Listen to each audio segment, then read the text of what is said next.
नमस्कार दोस्तों, मेरे चैनल में आपका स्वागत है। तो आज के इस लेक्चर में हम देखने वाले हैं कि रॉक पेपर सीजर प्रोग्राम हम कैसे बनाएंगे सी शार्प के अंदर। तो चलिए दोस्तों, हम उसे बनाना शुरू करते हैं। सबसे पहले हम जाएंगे हमारे विजुअल स्टूडियो पे। उसके बाद आपको क्लिक करना है क्रिएट अ न्यू प्रोजेक्ट पे। उसके बाद हमें सिलेक्ट करना है कंसोल ऐप। यहाँ पर फिर हम क्लिक कर देंगे नेक्स्ट के ऊपर। अब हम इसे कुछ नाम दे देते हैं। हम इसे नाम देते हैं रॉक पेपर सीजर। अब उसके बाद दोस्तों हमें बस नेक्स्ट पे क्लिक करना है और फिर हमें देखना है कि कौन सा हम वर्जन ले रहे हैं। हम ले रहे हैं .NET 10 और उसके बाद हम कर देंगे क्लिक क्रिएट के ऊपर। तो इससे क्या होगा कि हमारे एक बेसिक प्रोजेक्ट सेटअप रेडी हो जाएगा और उसके बाद हम उसके अंदर क्या लिखेंगे, हमारा रॉक पेपर सीजर का कोड। तो दोस्तों अब हमारा प्रोजेक्ट बनके रेडी हो गया है। तो चलिए अब हम इसके अंदर लिखते हैं कोड। तो उसके लिए सबसे पहले हमें क्या करना है, हमें एक स्ट्रिंग बनानी है चॉइसेस की, कि जो भी हम उसको देना चाहते हैं, हम रॉक पेपर चूज कर रहे हैं या फिर सीजर्स चूज कर रहे हैं एक्सेट्रा। तो इस तरह से हमने एक स्ट्रिंग का एरे बना लिया है चॉइसेस, जिसके अंदर हम क्या स्टोर कर रहे हैं, रॉक पेपर और सीजर। अब उसके बाद दोस्तों, जैसे कि हमने हमारे पिछले वीडियो में देखा था, जब हमने पासवर्ड जनरेटर बनाया था, उसके अंदर मैंने आपको रैंडम क्लास के बारे में बताया था कि इसके थ्रू हम क्या करते हैं कि हम इसके अंदर जो भी इनपुट देते हैं उस रेंज के अंदर ये कुछ भी रैंडम चीजें सिलेक्ट करके हमें प्रिंट करती है। तो अभी हमें यहाँ पर इसकी जरूरत पड़ेगी, क्योंकि हम क्या कर रहे हैं, हम कंप्यूटर के अगेंस्ट प्ले कर रहे हैं। तो कंप्यूटर किसका यूज करेगा, कंप्यूटर यूज करेगा इस रैंडम क्लास का, ताकि वो कुछ भी रैंडमली जनरेट करके दे सके। अब इसके बाद हमें क्या करना है, हमें लगाना है एक लूप वाइल ट्रू। मतलब कि वाइल ट्रू का मतलब कि जब तक भी हम इसे खेलना चाहते हैं तब तक, जब तक हम इसके अंदर एग्जिट नहीं बोलेंगे ना, कि जब तक हम इसके अंदर एग्जिट टाइप नहीं करेंगे तब तक क्या होगा, वो रॉक पेपर सीजर गेम चलता रहेगा। अब इसके अंदर हमें क्या करना है, सबसे पहले हम यूजर को बोलेंगे कि चलो भैया तुम बोलो कि रॉक पेपर सीजर्स में से तुम्हें क्या चूज करना है। तो अपन यूजर से कहते हैं कि इनपुट रॉक पेपर या सीजर।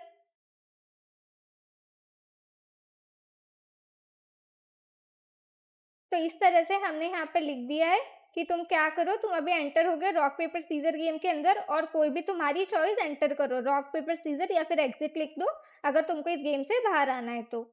उसके बाद हम क्या करेंगे, उसके बाद हम यूजर से इनपुट लेने के लिए एक लेंगे स्ट्रिंग यूजर चॉइस, जिसके अंदर हम यूजर का इनपुट स्टोर करेंगे, is equals to console dot read line. और यहाँ पर दोस्तों टू लोअर का मतलब है, क्योंकि देखिए यहाँ पर हम क्या करेंगे, हम उसको एग्जिट के बराबर करेंगे कि अगर यूजर ने टाइप करा एग्जिट तभी वो हम गेम से बाहर होंगे। अब अगर यूजर ने कैपिटल EXIT लिख दिया तो फिर क्या होगा, ये स्मॉल ई से मैच नहीं करेगा। इसलिए हम क्या कर रहे हैं कि जो भी यूजर इनपुट दे रहा है ना, उसको लोअर केस में कन्वर्ट कर दो, ताकि क्या हो जाए, वो एग्जैक्टली EXIT के बराबर लोअर केस में मैच हो जाए। तो इसके बाद हम क्या कर रहे हैं, उसके बाद हम नीचे जा रहे हैं और फिर बोल रहे हैं कि अगर जो यूजर की चॉइस है वो किसके बराबर है, एग्जिट के बराबर, तब फिर क्या कर दो, इस गेम से बाहर आ जाओ। और दोस्तों ये लोअर हमें सिर्फ एग्जिट के केस के लिए नहीं, रॉक पेपर सीजर के केस के लिए भी है। कभी सपोज दैट आपने सारे कैपिटल लेटर्स में लिख दिया या फिर कुछ कैपिटल लेटर्स में और कुछ स्मॉल लेटर्स में लिख दिया इसकी स्पेलिंग, तो क्या करेगा, वो इसको इससे मैच नहीं कर पाएगा। तो उसके लिए हम क्या करेंगे कि हम जो भी इनपुट दे रहे हैं ना, उसको वो क्या करेगा, लोअर केस में कन्वर्ट कर देगा, ताकि किसके बराबर हो जाए, रॉक पेपर या सीजर या फिर एग्जिट, इनमें से किसी भी इनपुट के बराबर हो जाए। अब सपोज दैट दोस्तों कि अगर जो यूजर है उसने कोई स्पेलिंग मिस्टेक कर दी, रॉक की जगह RUC के कुछ भी गलत स्पेलिंग लिख दे, तो क्या हो जाएगा, हम क्या करेंगे, उसको बोलेंगे कि फिर से तुम चॉइसेस एंटर करो, क्योंकि तुमने क्या करा है, कुछ भी वैलिड चॉइसेस नहीं बताई है। तो उसके लिए हमें कंडीशन लगानी पड़ेगी कि अगर जो यूजर की चॉइस है वो नहीं है बराबर रॉक के भी, सीजर के भी और किसके पेपर के भी, तो क्या करो, तुम उसको बोलो कि फिर से बोलो, तुमने कुछ इनवैलिड इनपुट दिया है, फिर से मुझे इनपुट दो।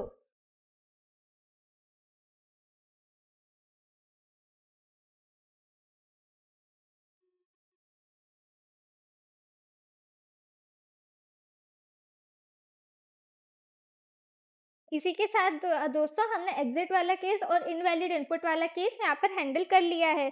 तो चलिए अब हम उससे देखते हैं कि अगर उसने कोई करेक्ट इनपुट दिया है रॉक पेपर या सीजर का, तो हम उसके अगेंस्ट में कंप्यूटर से क्या इनपुट लेंगे। तो उसके लिए हमें क्या करना पड़ेगा, एक स्ट्रिंग बनानी पड़ेगी कंप्यूटर चॉइस की, कि कंप्यूटर कौन सी चीज चूज कर रहा है।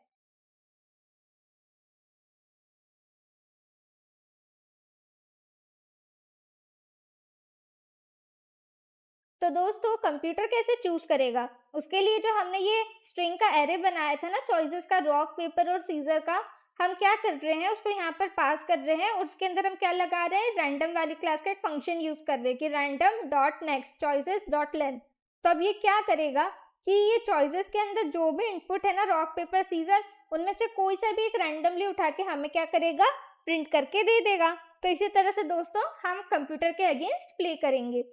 तो अब इसके बाद हमें क्या करना है कि हम यहाँ पर लिख के देंगे कि कंसोल डॉट राइट लाइन जो भी हमने चॉइस करा, कंसोल डॉट राइट लाइन जो भी हम कंप्यूटर ने चूज करा है।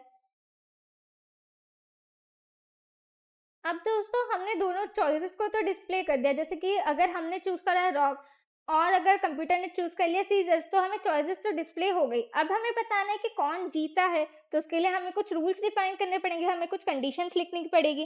तो चलिए अब हम वो रूल्स और कंडीशंस लिखते हैं। तो हम पहले देखते हैं कि अगर हम दोनों ने, जैसे कि कंप्यूटर ने और आपने दोनों ने अगर सेम चॉइस कर ली, तो आप दोनों ने अगर पेपर चूज कर लिया तो उस केस में क्या हो जाएगा, उस केस में टाई हो जाएगा। तो फिर मैं क्या करूंगी कि अगर यूजर चॉइस और कंप्यूटर चॉइस दोनों बराबर है तो क्या बोल दो कि इट्स अ टाई।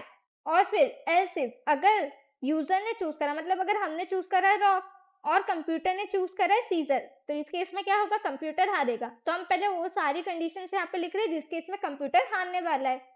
और अगर हमारी चॉइस रही पेपर और कंप्यूटर ने चूज कर लिया रॉक, तो उस केस में भी क्या हो रहा है, हम जीत रहे हैं। और अगर हमने सीजर चूज करा और कंप्यूटर ने चूज करा पेपर, तो ये तीन अगर कंडीशन रही तो इन चीजों में क्या रहेंगे, हम जीतेंगे और कंप्यूटर हार जाएगा। और अगर इसके अलावा और कोई सी भी कंडीशन होती है, ये टाई वाली कंडीशन हमने देख ली जिसमें हम जीत रहे, वो कंडीशन भी देख ली। अब इसके अलावा जो भी कंडीशन रहेगी उसके अंदर तो क्या रहेगा, हम हार जाएंगे और कंप्यूटर जीत जाएगा। तो इसी तरह से देखिए हमने हमारा जो रॉक पेपर सीजर है उसका लॉजिक लिख दिया है। तो दोस्तों चलिए अब हम इसे रन करते हैं और चलिए खेलते हैं रॉक पेपर सीजर कंप्यूटर के साथ। हम पहले इसे सेव कर देंगे और उसके बाद हम इसे करते हैं रन। तो दोस्तों अब हमारा प्रोग्राम रन हो गया है, तो चलिए अब हम खेलते हैं। अब हम इसके अंदर कुछ भी हम इनपुट दे सकते हैं जब भी हम खेलना चाहते हैं, जब तक हम एग्जिट ना टाइप करें हमारा ये जो गेम है रॉक पेपर सीजर का वो चलता ही रहेगा। तो चलिए सबसे पहले मैं इसको देती हूँ सीजर, देखते हैं अभी कंप्यूटर क्या देता है और हम जीतते हैं कि हारते हैं। कंप्यूटर ने भी सीजर चूज कर लिया, अरे ये तो टाई हो गया है। चलिए हम फिर से चलते हैं, अब हम बोलते हैं पेपर। अरे कंप्यूटर ने सीजर चूज कर लिया और हम हार गए। इस बार हम रॉक चूज करके देखते हैं।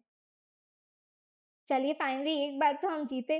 अब इस बार क्या चूज करा कंप्यूटर ने, सीजर, तो इस तरह से हम जीत गए। अब जैसे ही मैं यहाँ पर एग्जिट टाइप करूंगी, हम क्या करेंगे, thanks for playing good bye, और हमारा जो प्रोग्राम है वो यहाँ पर खत्म हो जाएगा। तो दोस्तों इसी के साथ हमने आज क्या देखा कि हमें कैसे सिंपली सी शार्प में सिंपल कोड के through rock paper scissor game बना सकते हैं। और इसका कोड मैं आपको डिस्क्रिप्शन में दे दूंगी, तो आप मेरे गिटहब पेज पर इसका कोड चेक कर सकते हैं और इसे और अच्छे से समझ सकते हैं।